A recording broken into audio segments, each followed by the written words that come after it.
For 20 years, Ethan Shaw lived as an invisible man. He worked the night shift as a janitor at the Meridian County Courthouse, a gray stone building that sat in the center of a small city that no one had ever heard of. Every evening at 11, he punched his time card, put on his gray uniform, and pushed his cleaning cart through the empty hallways. He emptied trash cans in offices where judges spent their days deciding the fates of strangers. He mopped floors that had been walked on by lawyers, defendants, and grieving families. No one ever looked at him. No one ever said his name. He was just the janitor, a quiet man in the background, as unnoticed as the dust he wiped away.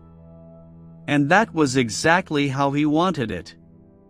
Ethan had learned early in life that visibility was dangerous. He had grown up in a house where a raised voice meant a raised hand. He had learned to be small, to be quiet, to be invisible. It kept him safe. So when he found himself, on a cold Tuesday night in March, standing behind a partially open door on the third floor, listening to voices that should not have been heard, his first instinct was to walk away. But something kept him there. Perhaps it was the tone of the voices. Urgent. Angry. Secretive. He pressed himself against the wall and listened. Inside the office, 3 men were talking. One was a judge. One was a defense attorney. One was a prosecutor. And what they were discussing was the murder trial set to begin the following week. This is a work of fiction. Names, characters, places, and incidents are products of the author's imagination or are used fictitiously. The case was simple on its surface. A wealthy man named Victor Gray had been accused of murdering his wife, Elena. She had been found dead in their home, an apparent suicide. A letter had been discovered on her nightstand, written in her handwriting, confessing to depression and apologizing for the pain she would cause. The police had closed the case within days. But Elena's mother had refused to accept it. She had hired a private investigator who found inconsistencies.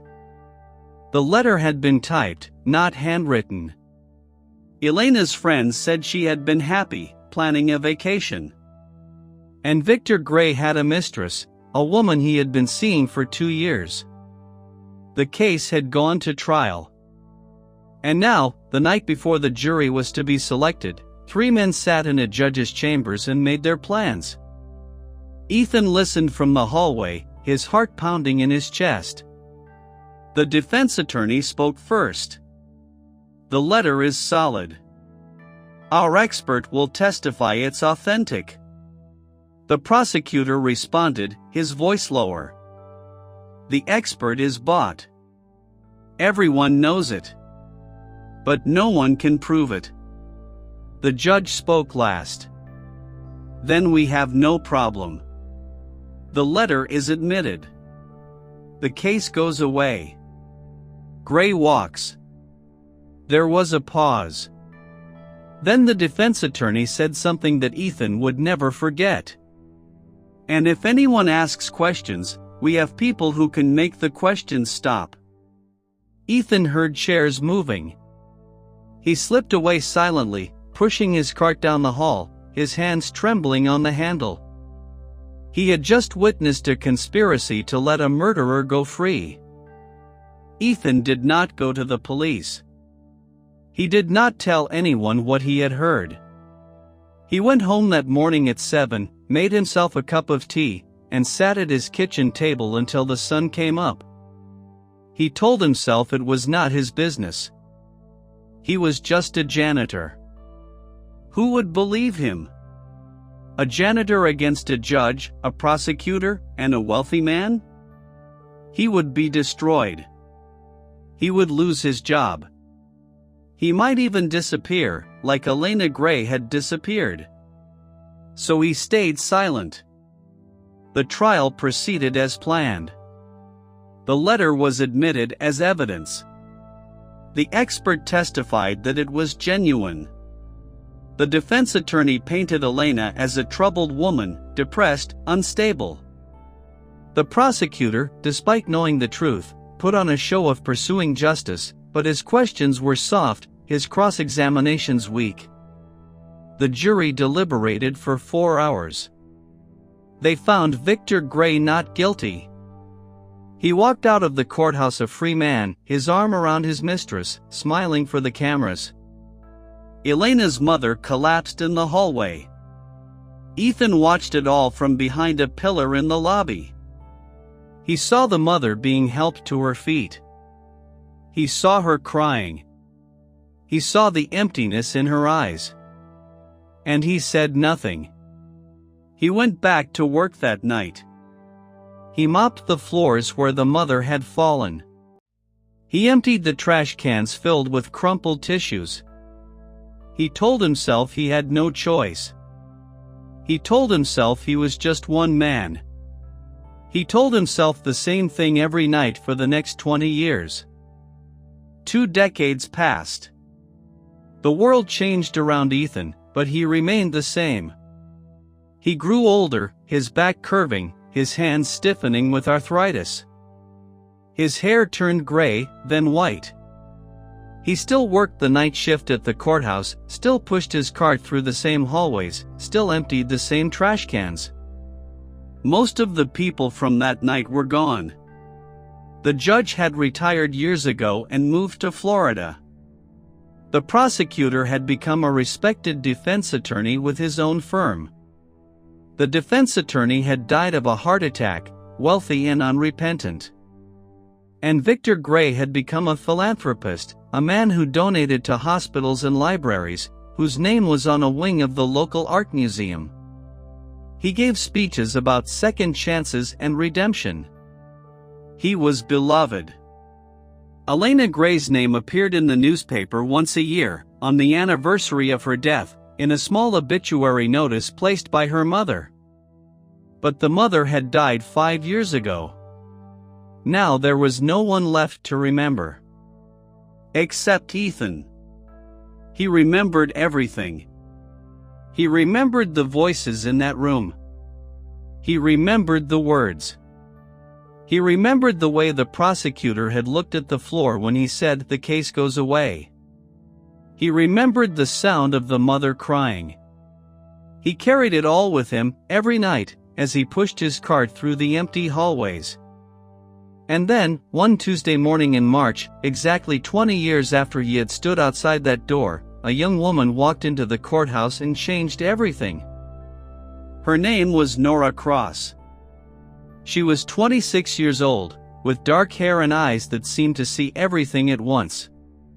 She had driven 5 hours from the city where she lived, and she walked into the Meridian County Courthouse with a folder of papers under her arm and a determination that made people step aside. She went to the records office and asked for the file on her mother's case. Her mother's name was Elena Gray. The clerk behind the desk looked at her with something like recognition. "I remember that case," the clerk said. "It was a long time ago." 20 years, Nora said. "I was 6. The clerk hesitated. Then she went to the archives and returned with a thin file. Nora sat at a table and read every page. The police report. The suicide note. The autopsy. The trial transcript. She read it all, and the more she read, the more certain she became. Her mother had not killed herself. Her mother had been murdered. And the man who did it had walked free. Nora closed the file and looked out the window at the gray sky. She had spent her childhood being told that her mother was weak, that she had abandoned her, that she had chosen death over her own daughter. She had grown up with that weight, that shame, that unanswered question. Now she knew the truth. Or at least, she knew enough to start asking questions. She left the records office and walked through the courthouse lobby. And that was when she saw him. An old man in a gray uniform, pushing a cleaning cart toward a service door. Their eyes met for just a moment. Then the old man looked away and kept walking. Ethan recognized her immediately. She had her mother's eyes. The same shape, the same color, the same way of looking at the world as if searching for something. He had seen that look in Elena Gray's photographs, the ones the newspapers had printed during the trial. Now her daughter was here, walking through the same building where her mother's killer had been set free. Ethan pushed his cart into the service hallway and leaned against the wall. His heart was pounding. He told himself it was nothing. A coincidence. She was just here to look at old records. She would leave and never come back. But he knew, even as he thought it, that he was wrong. Nora Cross was not the kind of person who left things unanswered. He saw her again 3 days later. She was sitting on a bench in the lobby, waiting. When she saw him, she stood up and walked toward him. "Excuse me," she said. "I saw you the other day. I was wondering if I could ask you something." Ethan kept his eyes on his cart. "I'm just a janitor, miss. I don't know anything." "You've worked here a long time?" 25 years. "Then you were here 20 years ago." "When my mother's trial happened." Ethan said nothing. He could feel her looking at him. "I'm not asking you to remember anything specific," she said. "I just want to know what it was like. The atmosphere. The mood. Was there anyone who seemed unusual? Anyone who didn't belong?" Ethan gripped the handle of his cart. His hands were shaking. He wanted to tell her everything. He wanted to say, "I heard them. I heard them plan it. I know the truth." But the words would not come. 20 years of silence had built a wall inside him. "I'm sorry," he said. "I don't remember." He walked away, pushing his cart faster than necessary, and did not look back. Nora watched him go. She knew he was lying. She had seen it in his eyes, in the way his hands trembled, in the way he would not meet her gaze. This man knew something. She spent the next week in the city, staying at a cheap motel, digging through old newspapers and public records. She found articles about the trial, about her father's acquittal, about his subsequent rise as a philanthropist. She found interviews with the judge, now retired and living in Florida. She found a photograph of the prosecutor, smiling at a charity event. And she found an obituary for the defense attorney, who had died wealthy and respected. Everyone had moved on. Everyone had prospered. Everyone except her mother. And except the janitor. She went back to the courthouse every day, sitting on the same bench, waiting for him. On the 5th day, he finally stopped. "Why do you keep coming here?" he asked. His voice was quiet, rough, like he did not use it often. "Because you know something," Nora said. "And I'm not leaving until you tell me." Ethan looked at her for a long moment. Then he sat down on the bench beside her. "Your mother," he said. "She didn't kill herself." Nora's heart stopped. "How do you know?"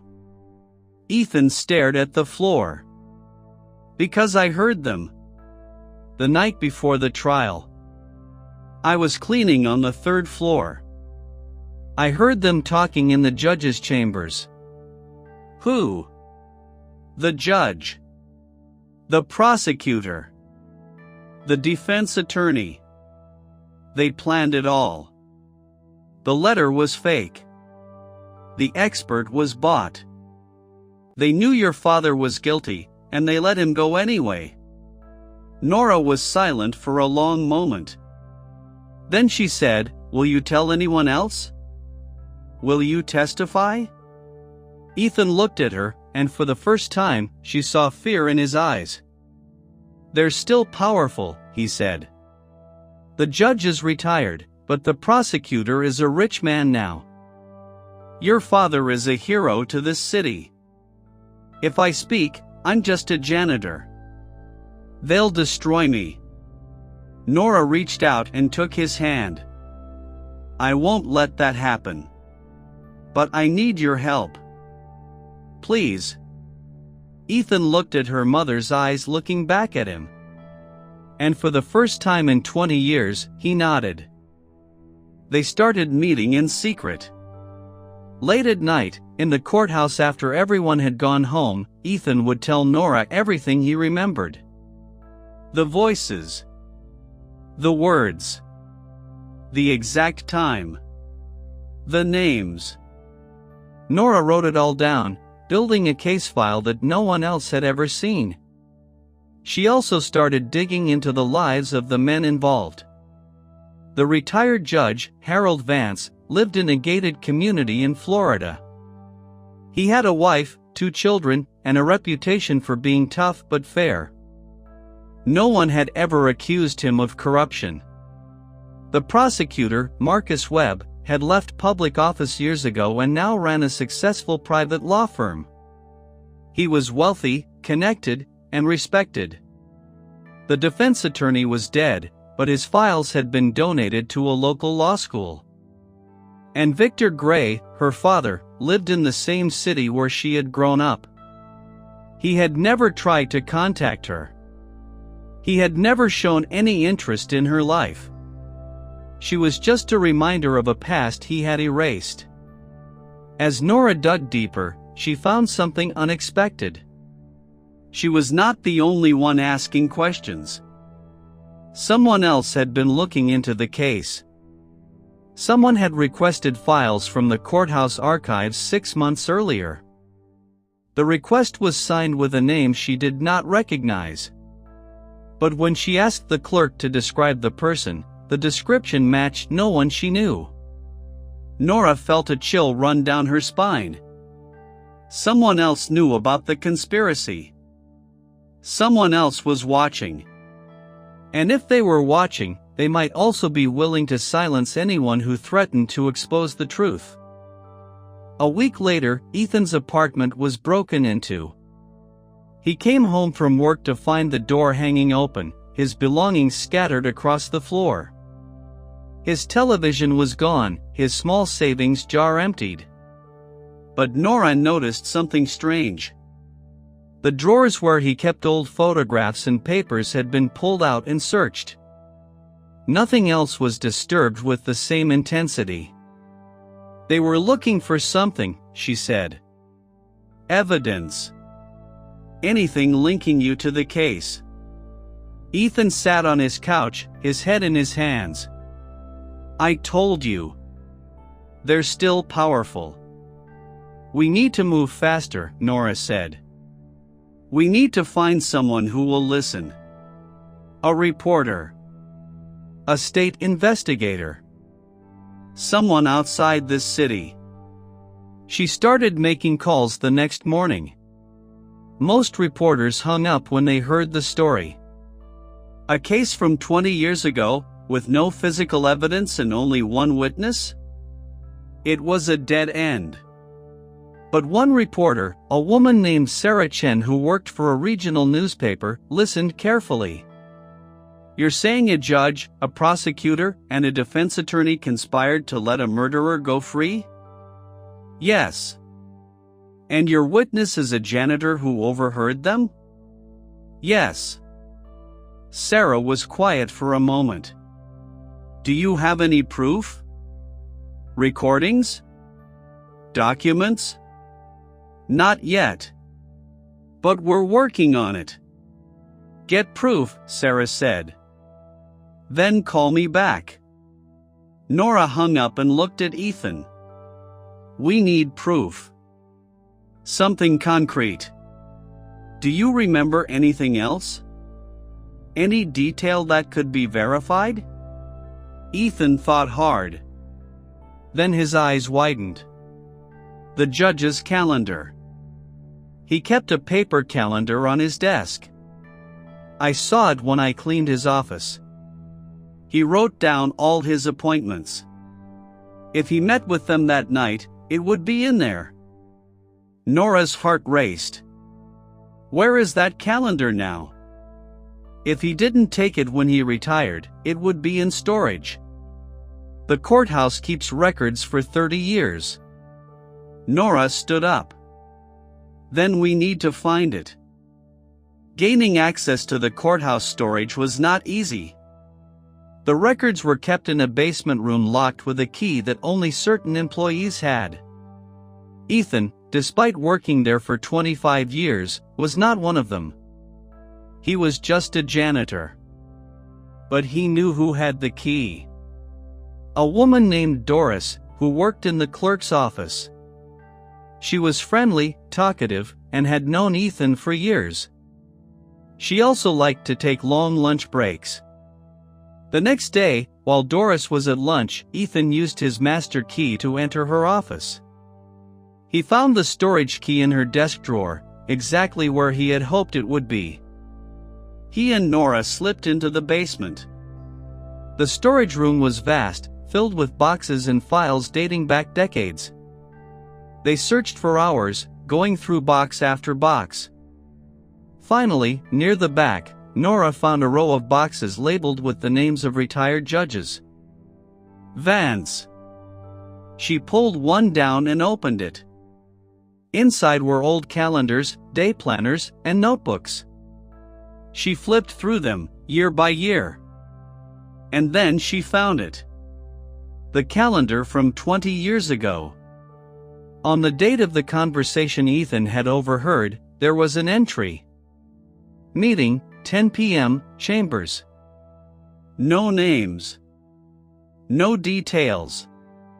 But it was proof that the judge had been in his chambers that night, at that time. It was not a confession, but it was a start. They photographed every page and put everything back exactly as they had found it. When they emerged from the basement, they were both shaking. They had something. Now they needed to find out who else was looking. Sarah Chen, the reporter, agreed to meet them.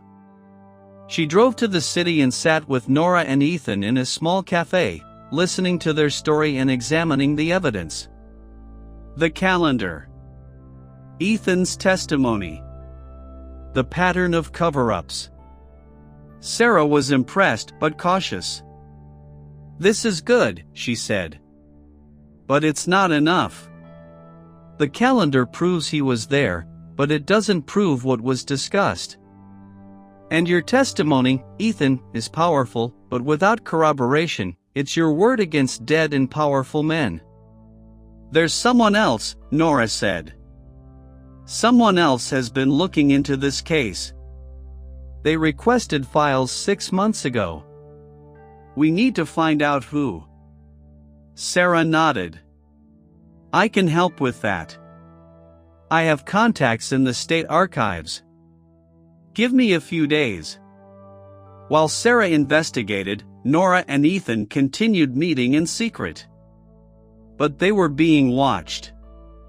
Ethan noticed a car parked near his apartment, always the same dark sedan, always with someone sitting inside.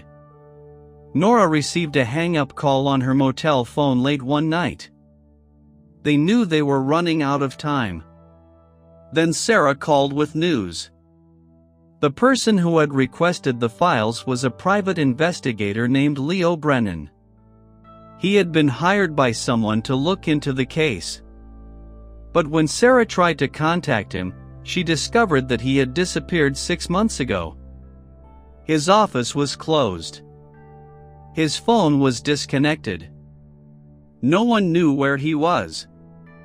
"Someone got to him," Sarah said. "If they're willing to make a private investigator disappear, they're willing to do worse to you." Nora looked at Ethan.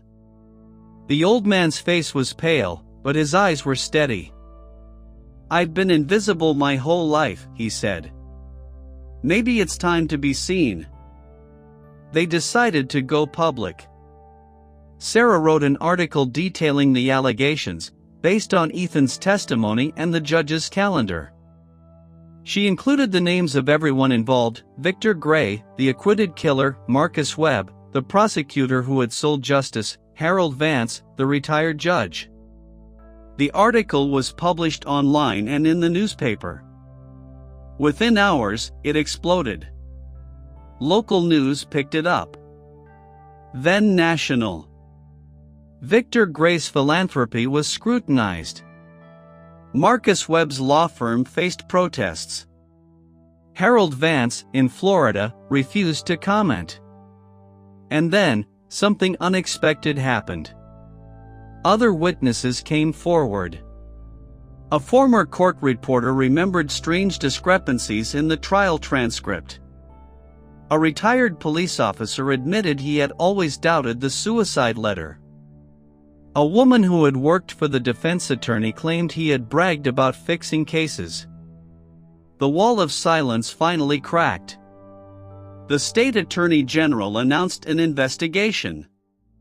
Nora and Ethan were called to testify. For Ethan, it was terrifying. He had spent his life avoiding attention. Now cameras followed him everywhere. But he did not run. He stood in front of the investigators and told them everything, just as he had told Nora.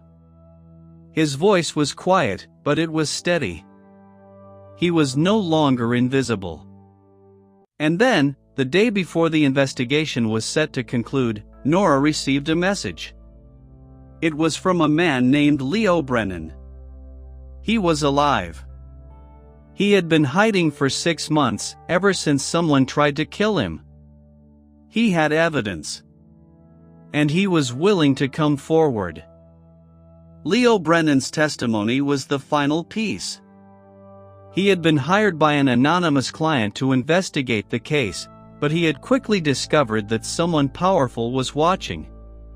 Before he could deliver his report, his office was broken into, his files stolen, and he was run off the road late one night. He survived by luck, crawling out of his wrecked car and disappearing into the woods.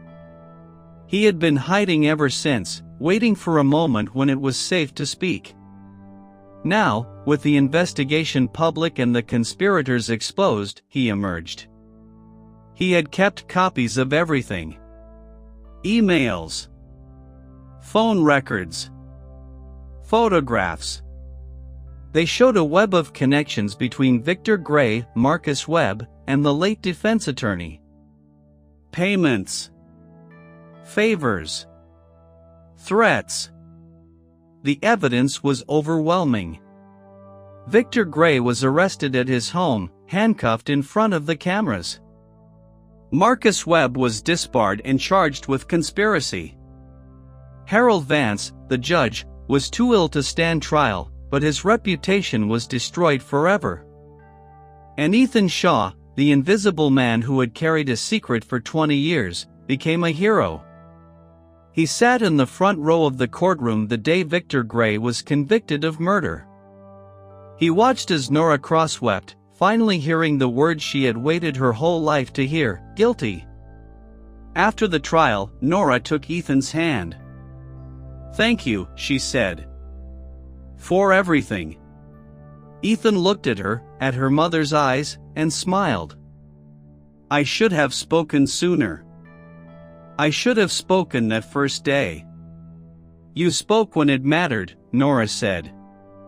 "That's what counts." Ethan went back to work that night. He pushed his cart through the empty hallways of the courthouse. But this time, when people passed him, they nodded. They said his name. They saw him. And for the first time in his life, Ethan Shaw did not look away.